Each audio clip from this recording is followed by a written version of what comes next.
Heyo everybody, Haku here with this week's live reaction or read-through for Tower of God Urek Mazino. We have chapter 56, Where the Spear Aims. I am excited to read, to see what we get this week, to talk about it and all.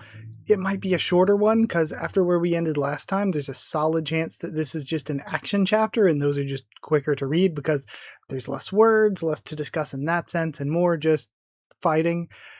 And you know, I have not been high on the series lately, and I talked about it a lot, so I don't need to reiterate. I think last week's read-through video, I did a really good job at putting my opinions out there. Okay, I might have repeated myself a lot, so maybe I didn't do that great a job.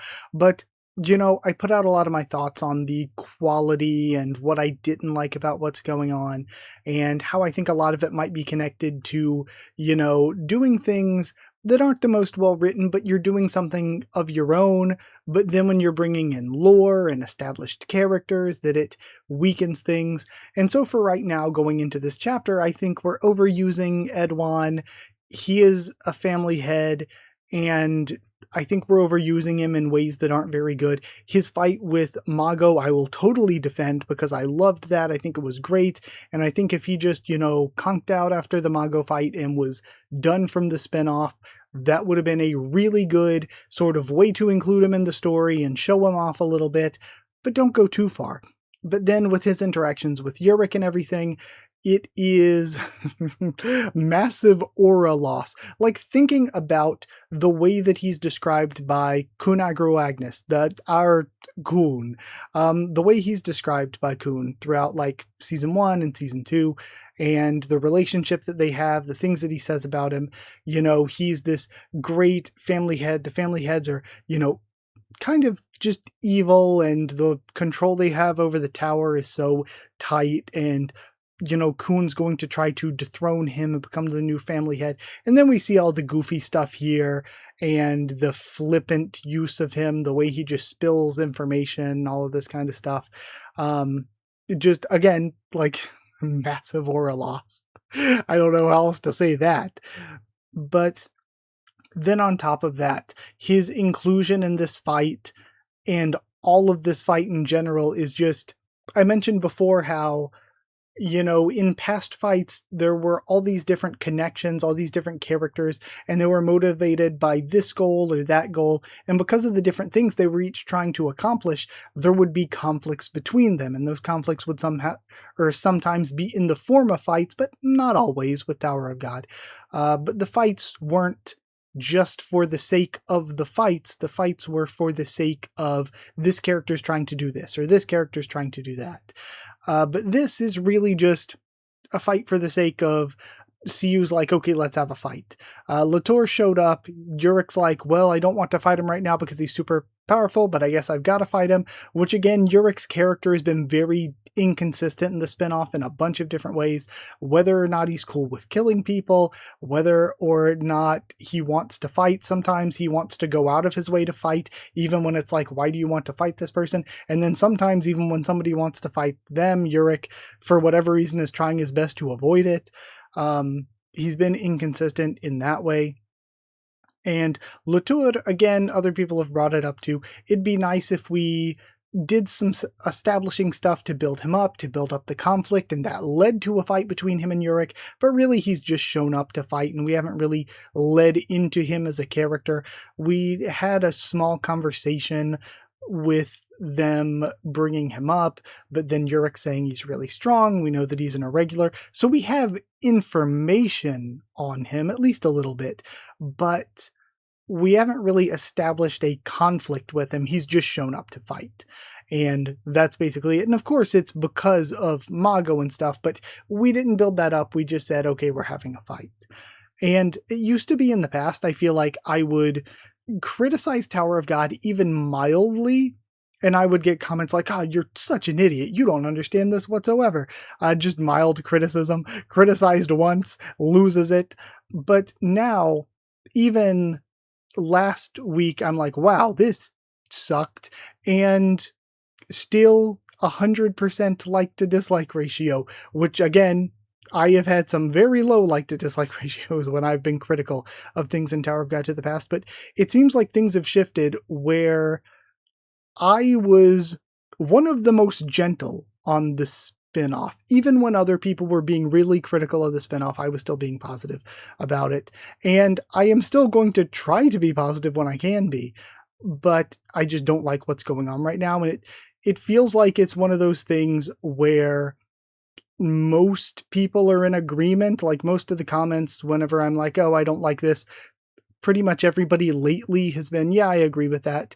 Or even they feel even more strongly about it than I do.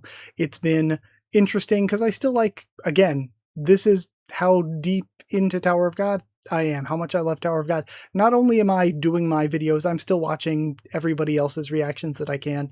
And you know, I'll get to Naya's eventually. I haven't been watching his, just because I don't want to go and be spoiled or anything because he's ahead of me. So I haven't been watching his for like months and months. So I will eventually, you know, once I'm done and I don't have to worry about being spoiled, then I'll go watch all of his. But, you know, seeing everybody else be critical, see everybody else talk about issues that they have with it. And I feel like Dr. Bonehead was saying a lot of similar things to me where I'm like, okay. And again, it means more, I think, when you're not trying to look at the series from a negative way. I always go into everything trying to be as positive as possible, trying to give everything the biggest benefit of the doubt as possible. And of course, with his videos, he is definitely always trying to spin things in the most positive way he can. But I think that coming from it, from that direction makes the criticisms mean more because you're trying to see it from the most generous light that you can. You're trying to give it the most benefit of the doubt possible. So when you do criticize it, it's like this is a criticism coming from somebody who is trying to see it favorably. But it's just not been great lately. There have just been some real issues with the writing, I feel, lately. And, you know, not all of what he had to say was the same as me, and I'm not remembering all of his points off the top of my head, but I thought that was an interesting criticism with his last reaction to the past 2 chapters, I think. That gave me more to think about. But yeah, that's where I am. Didn't mean to turn this into a long intro. It always ends up turning into one. But again, I am going into this chapter like I go into any, trying to be positive and trying to see what we're going to end up with. But I am just, though I'm going into it positively, know that I'm also expecting myself to probably not like some of it, given that I don't like this, the way that this conflict has been initiated from the beginning, and I'm not a fan of fighting for the sake of fighting. And like I said last time, it depends on what you're reading Tower of God for. If you want, you know, DBZ from Temu, if you want big punch beam, then you might get something out of it. But I feel like even people who like that kind of thing usually want a little bit more substance there than what we've been getting with the spinoff. So even people who are usually into that sort of thing have kind of been negative on it too. But if that's what you're looking for, you might get more out of this. But for me, who cares more about the characters and story and that sort of thing, just seeing Urek and Latour and Edwan throw around some beams probably isn't going to be the most exciting for me personally, just because that's not really what I value in Tower of God. And it's not that I don't like action. I love action shonen. I absolutely love it. I just don't think that Tower of God is very good at that, nor is it what I look for in Tower of God. But either way, let me actually read. Let me actually read. Save some fun for me too. We have Edwan, Urek. What is he doing here? Come on, let me join in. Where the spear aims. Wow, who would have thought we'd be able to feast like this? We have Gogajung. Thank you for the warm welcome. Of course, and we have this sketchy sewer guy. It's been a while since I had company. Do you get this food supplied regularly, then? Yes, this house was originally meant for regulars. It's been forgotten since no one visits anymore. And again, why? Again, there's a lot of things that I brought up before not being very Tower of God-like. Again, Tower of God had this sort of sci-fi-ish feel. This is definitely something that Joe brought up. Joe kept saying, why aren't there more freaks? There should be more freaks. I don't know if I'd word it in the same way, but I've said that a lot too. A lot of the things that I loved about Tower of God, when you look at season 1 and early season 2, there are so many different weird character designs. Things were very sci-fi-ish. There were normal human-looking people, but most people were not normal human-looking, and even the normal human-looking people might have had like horns or animal ears or weird bodily proportions. There'd be something off. There'd be something different for a lot of them. And I thought that that was really, really good. I mean, think about how many people we've had that are just humanoid, but with different skin colors, like Anak being green and also having like the lizard tail and stuff. Or there's the one blue guy at the beginning of Hell Train, but also Muntari is just a blue guy. Stuff like that. And we haven't really got as much of that. And the ones that we have gotten have just gotten killed quickly, or I brought this up a lot in season 3, especially late season 3, where I kept saying I'm very, very disappointed that every character just looks like a generic K-pop boy. And that is something that continues here, but I would say that they look like generic fantasy characters mostly. Like if you read, just go onto Webtoons' front page and pick a generic fantasy manhwa, a lot of these character designs just look like that. So I am disappointed we don't have a bunch of more unique stuff, but also the idea of climbing the tower, going to the next floor. Regulars are constantly going up to the next floor, so these urban areas grow up alongside of it because they can buy and sell stuff to and from regulars, and some of them are regulars themselves that have either stopped climbing or they're waiting to save up money before they climb again, like some of the stuff we saw on the 20th floor. And that's mostly what we saw. Generally, most of the areas we saw, but rather than being really sci-fi-ish, the Urek stuff has been weirdly empty. Like we had Leicester City last time, but outside of Leicester City, it was regulars just show up to a forest and then they find their way to go take a test. And here they're just in the middle of nowhere in the 4th floor. So I am, it just doesn't feel very Tower of God-ish with the character designs or the location designs. And that's something else that bugs me, because he's like, oh yeah, no one visits anymore. The food's still delivered on a regular basis. But why? No one visits anymore. Aren't there still, like, some people stop climbing and settle at Leicester City, but you would figure those wouldn't be the majority. A minority would stop at Leicester City, but the rest should be continuing to climb and hitting the 4th floor regularly, right? Actually, I first found this place purely by coincidence. There was a massive sandstorm, so my teammates and I took shelter here. Once the storm died down, the rest of my team left to take the test. Why didn't you go with them? It's hard to say. We didn't really get along that well. And I was also exhausted, in more ways than one. And now we have Aru. This is amazing. Hot steaming bath, all to myself. I'm so happy we found this place. Is she about to get a Leb sort of treatment? Leb got taken out at the beginning of 3rd floor. Now Aru get taken out at the beginning of 4th. Uh-oh. What's he doing here? No matter what matters now is where his spear. This just looks like so much fun. Kanai is aiming. Join in. And another thing, Urek was always going to be OP. I forget who it was that brought it up, whether it was Ronkans or Dr. Bonehead or whoever. The Urek spinoff would have been a lot more fun if it stayed kind of where it was at the beginning, where he's coming into the tower, and he is OP, but it's about him adjusting. It's about him adjusting to the way the tower works, the rules, the way that climbing is structured.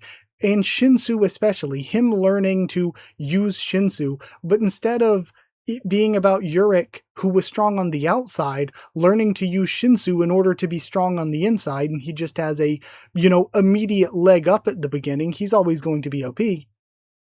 Instead of it being about him learning to adjust to the tower, we've jumped straight into fighting family heads, other irregulars, and we just have Shining One powers, whatever that means.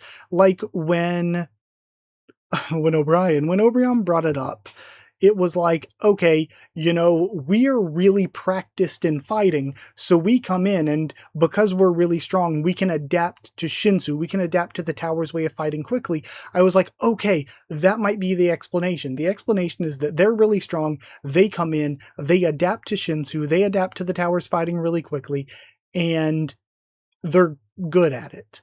But then they're like, oh no, we haven't been using Shinsu all along. We've been using Shining One powers all along in his fight against Obrian. So it's like, okay, never mind then. So they can just come into the tower and use Shining One powers, whatever that is. It doesn't seem too different from Shinsu in the sense that they're just throwing beams.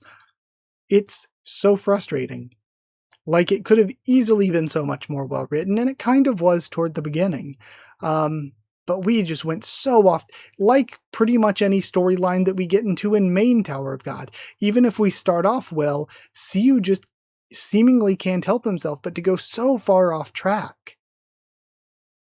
Like, he'll establish a bunch of stuff that's interesting, and I've said this a ton, he'll establish a bunch that's interesting, and he'll just get bored of things, he'll drop things, he'll forget about things, he'll get rid of all of the interesting stuff that was going on in an arc or a conflict, and just devolve it into, okay, forget about that, we're doing a new thing, and we're just throwing beams around.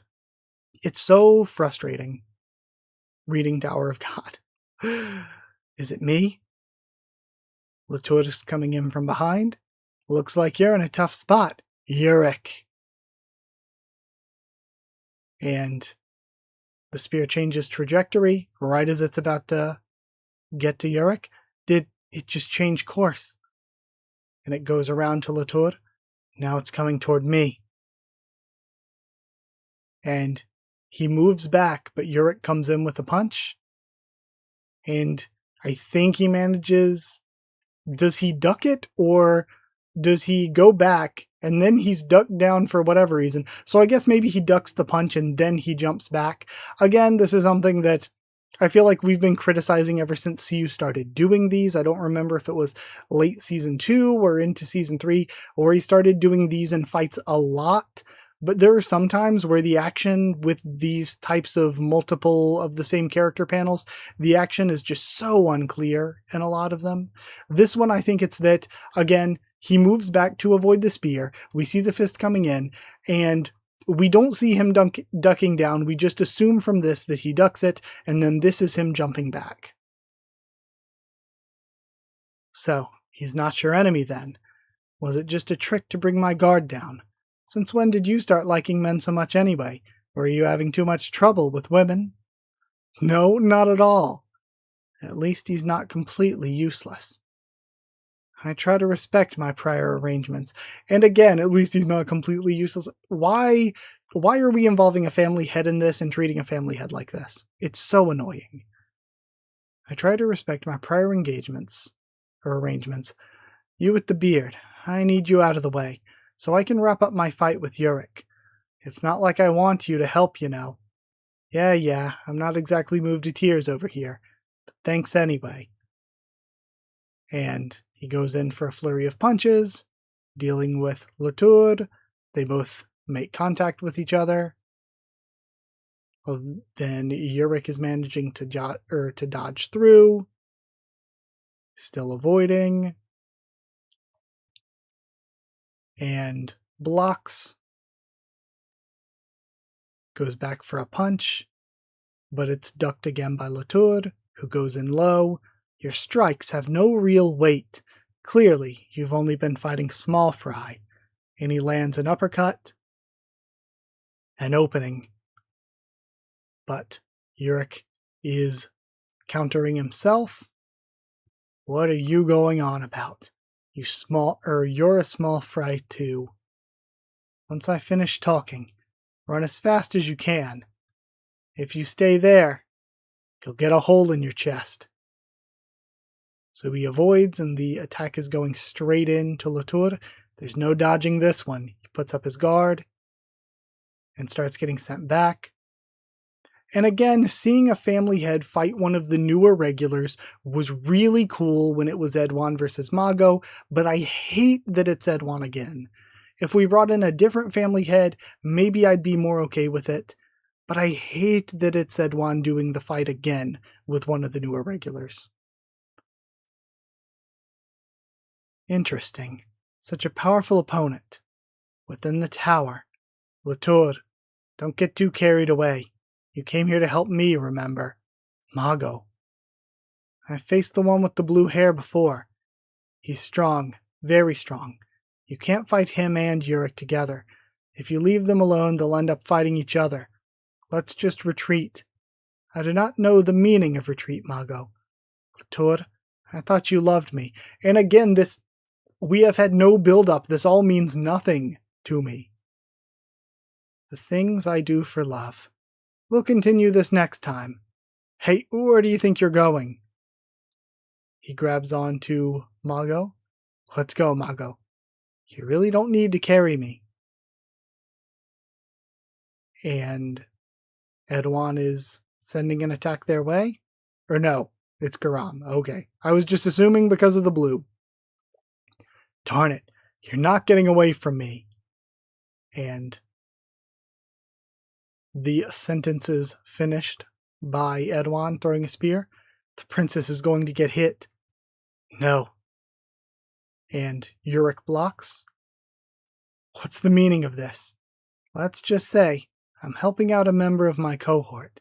Besides, you shouldn't kill a regular. Huh. Did you really think I'd buy that? You called her a sworn enemy, but now it looks like you have a reason to protect her. I'm not even going to bother explaining it. Because you came here because you wanted to fight me, right? Well, the distraction's gone. Let's fight. Sounds good to me. And it's so funny. Years upon years upon years ago, I think people might have been excited for Urek versus Edwan, but I am just here, let's fight. A panel, Urek versus Edwan, and I'm like, I do not care. I do not care. Latour, if you've regained so much of your power, like, I am more interested in what's going on with the regulars and these sketchy people than I am in Urek versus Edwan. I do not care about Urek versus Edwan. If you've regained so much of your power, then somewhere out there someone must be going through hell for love. After all, you're the counter of love.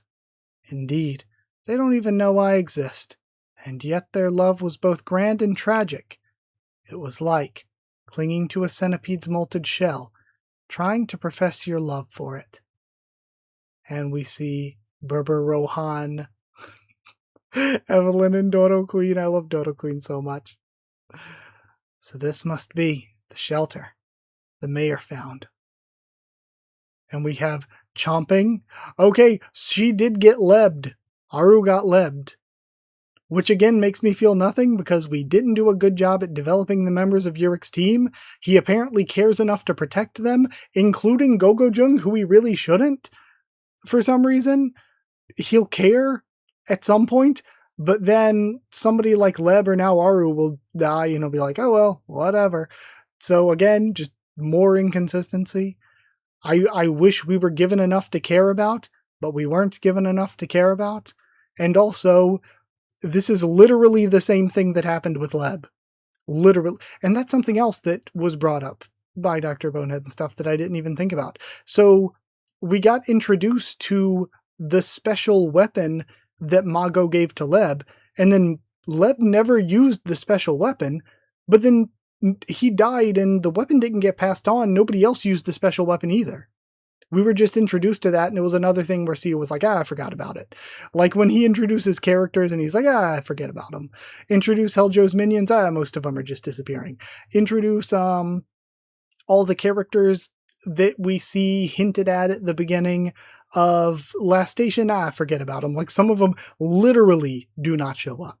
I'm not talking about the members of the Army Corps who were named. I'm talking about the hints of like where we were seeing like the character on the boat and we see all these different characters. And then some of them, like the panels just don't mean anything. They actually do not appear again. They actually do not go anywhere. It's one of those sorts of things like with the weapon, but this is literally what happened. We showed up to the third floor and person we don't know about from this vague new antagonist group turned out to be Garam, of course, shows up immediately and kills Leb. This new antagonist group that we haven't got a reveal for yet shows up, kills Aru, while they're separated from the others. This is just literally the second time within maybe a half dozen chapters this has happened. Happened at the beginning of the third floor, exact same thing happening at the beginning of the fourth. And then we have the chomping and crunching. We end there. And I end thinking, I wish I cared. I wish I cared. I do not care. Urek versus Edwan, I do not care. I think we're way overusing Edwan. I think Edwan looks so silly and goofy and useless here. Like, he can throw his lightning spears and stuff, and we can be like, that is family. That's technically family head level. Anybody else would be fried by it. But the way that it's being presented is so laughable. So I do not care. That and just the idea of Urek versus Edwan, there's no, Edwan's not trying to do something where he's like, I need to fight Urek here. He just wants to fight. And Urek, again, is like, well, Edwan just wants to fight with me. Urek is not trying to do something that he's like, crap, I need to fight. I have these stakes. Neither of these characters are invested in this fight. Neither of them have stakes in this fight. Why should I as a reader be invested? The setup, terrible. And then we get into the stuff with the regulars, which I think is more interesting. I think even the stuff here at the end with Aru, more interesting than Urek versus Edwan and the Latur and Mago stuff. I don't care. If it was somebody other than Edwan that jumped into the fight with Latur and Urek, maybe I could care more, but even then I probably wouldn't want it, because then it would just feel like we were cycling through family heads. So, maybe I wouldn't even be a fan of that because of how that would feel. I just think we should have led up to it more, built up to it more, and we did not do that. So that was a bummer. Don't care. And then again, I care more about the regular stuff, but not that much, because what are we doing with them? Berber is a nothing character. Berber has not been developed at all. I don't care about Berber at all. I would have cared more if we had kept Bichon with us, or the sniper teammate. I don't care about Berber. Or the Kun Spy Bride? Was that? No, I'm thinking of Ari Bright Sharon. Shine, was that her name? If we had kept her around, I might care just as much, if not more. So I don't care about Berber. The only thing he has going for him really is the sort of hero show otaku thing and the fact that he's a Popodao family member, but I don't care. Rohan, I love, because it's like, oh, he was this random guy and he ends up being Urek's, one of his main trio teammates. But then he's just been sidelined so much from there that he's basically not a character anymore. He hasn't done anything. Evelyn, ever since we moved up to floor 3, absolutely sidelined. Evelyn is getting nothing anymore, and I almost fear for her getting anything, because I don't want anything bad to happen to her, because Evelyn and Dodo Queen are my favorite spin-off characters. So I don't want anything bad to happen to them, so maybe it's best that they stay in the background. But even that doesn't save them. Background characters just die or stop climbing, and it means nothing in this. We had Leb just disappear, and Urek didn't care, even though he cares enough to defend Gogojung, why Gogojung betrayed them so many times. He has the gem, which Urek, at the beginning, when he first saw the gems, he's willing to brutalize the bull over. But he doesn't care that it's Gogojung, and he doesn't care that Gogojung betrayed and tried to kill his friends multiple times, but that's fine. And that he would do it again, that's fine though, apparently. So I don't care about Gogojung. He's trash, of course.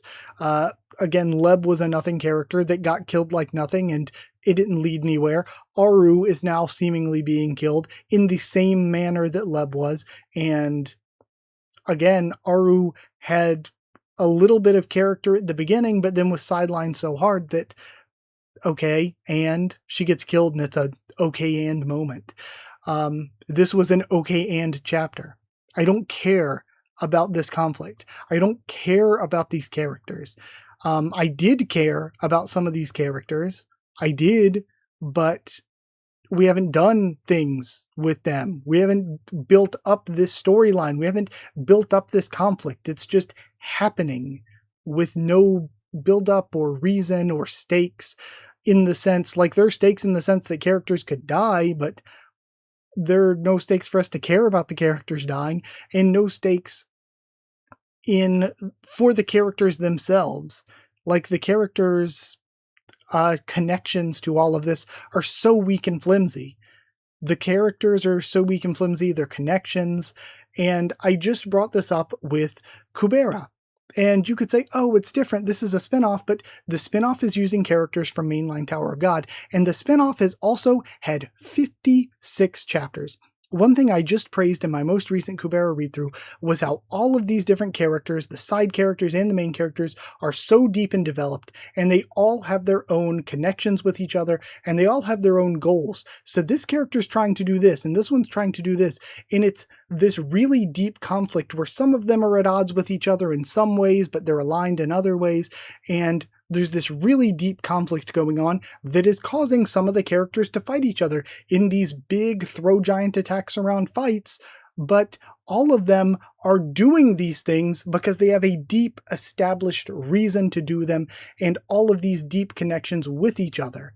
And you can't say, oh, well, Tower of God hasn't had that kind of time. Tower of God, where I'm right now in Kubera, Tower of God has had more time because we have characters like Edwan and Urek and Garab who we have things established about them in the main series. And on top of that, we have had 56 chapters to establish things with the characters that weren't in the main series. We have had plenty of time to establish who these characters are, what they want, and how who they are and what they want is driving this conflict and making them fight each other. But instead of doing that, we're just having them fight each other for the hell of it. That's it. These characters aren't all developed. I can't look at any of the particular characters in this spinoff and say, oh, this is what they're really, really fighting for right now. What is Urek fighting for right now? Does he care about climbing the tower? Does he care about escaping the tower yet? He wants to go after Phantaminum, but before he wanted to also just fight people for the heck of it, but he doesn't seem to really care to do so with Edwan. He's only doing it with Edwan because he doesn't see another way out of it, and because Edwan wants to. And he had this deep hatred to go after Phantaminum and the ones who were once shining, but now he's got them right in front of him, and he's like, well, I made a promise to the princess, so I guess I'll forget about the stuff with Mago, even though Mago's in there right now. And again, why would he even have that much of a connection to the princess? The princess has not really done too much to endear herself to him. They haven't had that big of a connection. But also, right here with Latour in front of him, ah man, I can't do this right now. Best let him escape. These people I wanted to track down even to other worlds, best let him escape for right now. It is just so messy, so sloppy, so poorly written. It's just bad. And I can compare it to so many other things that I'm reading, and in comparison to, I think, literally anything else that I'm reading on the channel pretty much, this is bad. I don't know what CU is doing. It is just so comedically bad when you think about how much easier it would be to take the 56, just establish something, just give us some reason that the characters are doing what they're doing other than, I don't know, I guess they wanted to. Something more than that. So yeah, I'll end here. I feel like I'm just crashing out on Tower of God every chapter at this point, but I don't care right now. I don't care. Because there's nothing to care about in this conflict. It is the most shallow, the most surface level thing imaginable. There is nothing beneath the surface. It is so shallow. It is the most shallow writing I have read in, I think, anything. So yeah, that's what I can say right now. I don't care about this conflict, and my take on the writing is that it is the most shallow writing that I have read probably ever. So with that aside, I will end here. Thank you for being here. Thank you for watching. Like if you did like the video, comment down there to tell me what you thought of the chapter and my thoughts and stuff. Subscribe for more Tower of God. For now, I guess, like right now we only have 14, I think, chapters left. So I'm going to stick through the spinoff and we'll see where things go from there, if CU even bothers to continue Tower of God at this point. So, if you want to help support the channel, by sharing around or dropping a super thanks, it's appreciated. If you want to help support the channel by becoming a member or patron, you get your name at the end of videos and One Piece bingo early. Hit join down below to become a member. Go to patreon.com/Haku of the Tubes, or link will be in the description to become a patron. Thank you so much to people who are already members and patrons. Thank you to chosen regulars Evan Hawley and Bertie Wooster, Magical Girls, Dee Van and Maru, Sheridan Student, David Langstaff, and Slayer candidates SG and Stan Cedar, and Pure Element Patiarial. Thank you so much for your support. Thank you for watching, and I'll see you all next time.